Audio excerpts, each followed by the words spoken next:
YouTuber, selamat malam. Assalamualaikum warahmatullahi wabarakatuh. Kembali lagi di channel Janur Rahmat Arifin, channel informasi pendidikan.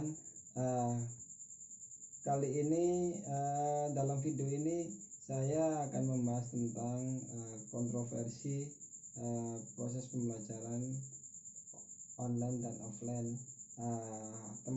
Kali ini di masa pandemi COVID-19 ini memang lagi rame-ramenya ya, kontroversial antara sistem pembelajaran online dan tatap muka. Jadi memang sebagian besar masyarakat yang kemudian itu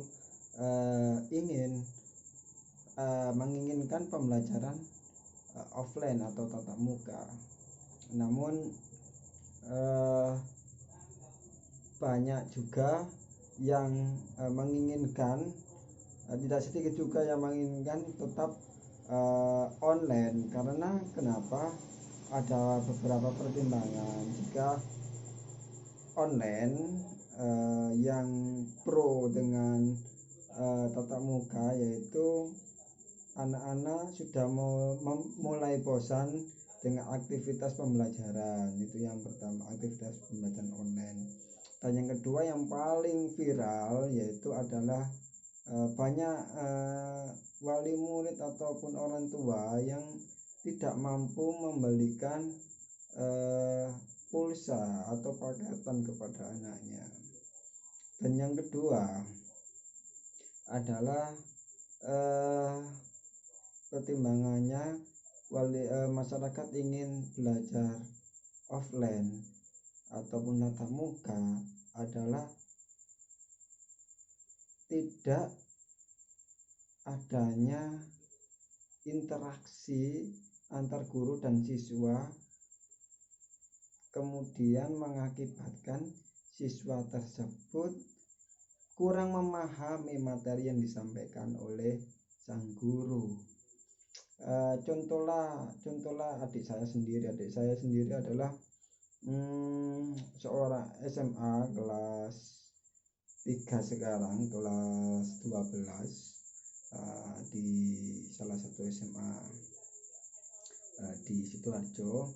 Jadi dia memang lebih sering mendapatkan tugas yang begitu banyak ya, jarang sekali interaksi guru dan siswa melakukan video call ataupun melalui Zoom gitu kan. Jadi seolah-olah online ini, pembelajaran daring ini hanya memberikan tugas kepada siswa yang kemudian itu dianggap siswa ini hanya mendapatkan tugas saja, tidak ada materi yang kemudian itu didapatkan ketika belajar online. Nah, ini yang kemudian harus menjadi titik evaluasi sebenarnya kalau sistem daring. Dan yang kedua, wali murid atau masyarakat yang tetap konsisten dengan pembelajaran online, karena pertimbangan yang pertama adalah pandemi COVID-19 ini masih begitu besar. Taruhlah di Sidoarjo ini data yang dirilis oleh Satgas COVID-19 hingga tanggal 4 kemarin Agustus itu sudah mencapai 3.500-an, kurang lebih itu 3.500-an pasien terkonfirmasi COVID-19. Artinya data angka pasien terkonfirmasi COVID-19 ini setiap harinya mungkin cenderung meningkat. Nah, itu menjadi salah satu pertimbangan wali murid untuk kemudian tetap belajar online. Sebenarnya belajar online itu seperti apa sih? Kalau menurut pandangan saya selaku saya penggiat pendidikan non formal, teman-teman, para saudaraku semua, bahwa pendidikan proses belajar online sebenarnya cara untuk memudahkan kita untuk dimanapun kita belajar, dimanapun siapapun kita belajar, kita bisa mengakses. Artinya kita menyesuaikan dengan perkembangan zaman. Tentunya teman-teman perlu dicatat, bukannya saya pro offline ataupun online, namun ada plus minusnya. Ketika TI ini berkembang, kita harus bisa menyesuaikan. Dalam catatan teman-teman, memang sosial itu tidak bisa digantikan dengan perkembangan TI apapun. Pertemuan guru tidak bisa digantikan dengan internet ataupun daring lewat video call seperti ini, teman-teman. Itu perlu catatan. Fungsi seorang guru adalah seorang menjadi teladan. Artinya apa? Apakah bisa meneladani via online, via daring? Tentunya bisa, karena sifat-sifat teladan, nilai-nilai keteladanan itu yang pertama selalu mengingatkan bahwa gunakanlah HP yang diberikan orang tua itu sebagaimana mestinya. Jangan sampai dengan proses belajar daring jam pegang HP itu kan lebih banyak loh. Banyak siswa yang kemudian itu kalau nggak punya paketan, sekarang lagi viral Warkop memberikan layanan gratis wifi kepada setiap siswa, khusus siswa ya yang berseragam.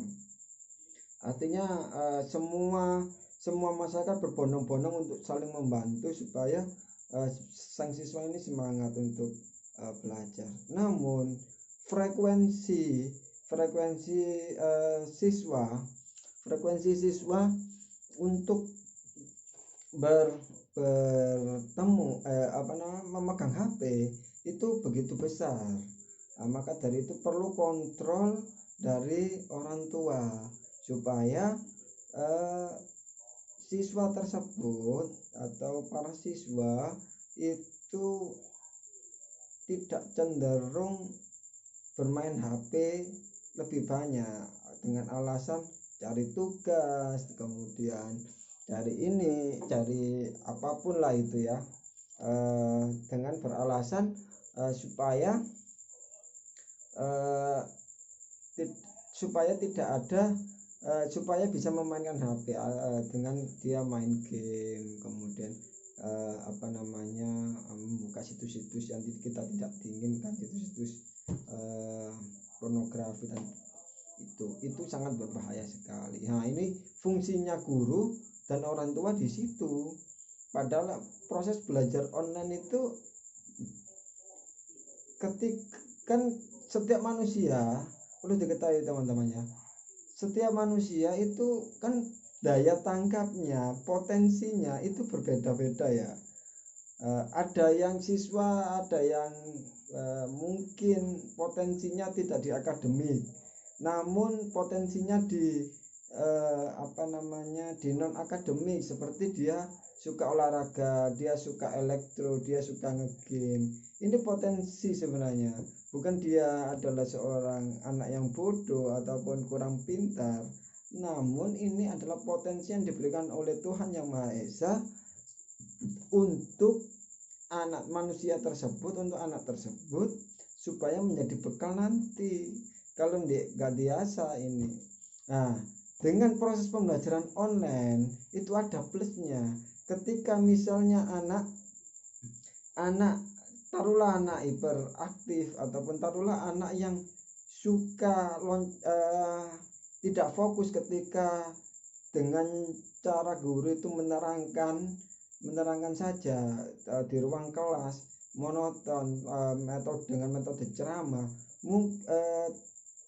akhirnya tidak masuk kepada siswa materi yang disampaikan oleh sang guru. Nah, mungkin dengan membuat sebuah video media pembelajaran, nah, siswa malah bisa menangkap maksud materi yang disampaikan oleh sang guru tersebut.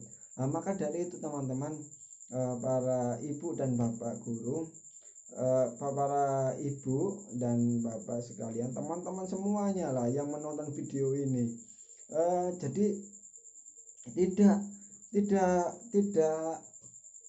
negatif kok proses belajar online itu, bahkan di luar sana sudah didengungkan proses belajar offline dan online, bahkan kalau bersekolah tanpa seragam, supaya bahwa itu sebagai identitas bahwa setiap manusia mempunyai potensi masing-masing, tidak bisa diseragamkan pemikiran orang itu. Ya harus A semua, harus B semua, tidak seperti itu gitu kan. Maka dari itu semua ada plus minusnya. Mari kita sikapi proses dan kebijakan oleh pemerintah ini dengan kepala dingin dan penuh bijaksana itu. Selagi pandemi COVID-19, proses belajar online itu adalah salah satu solusi ya paling efektif yang diterapkan di Indonesia itu, demi mencegah ada klaster baru untuk anak-anak. Sekian bagi video ini saya sampaikan. Jika bermanfaat silakan subscribe, like, komen, dan share sebanyak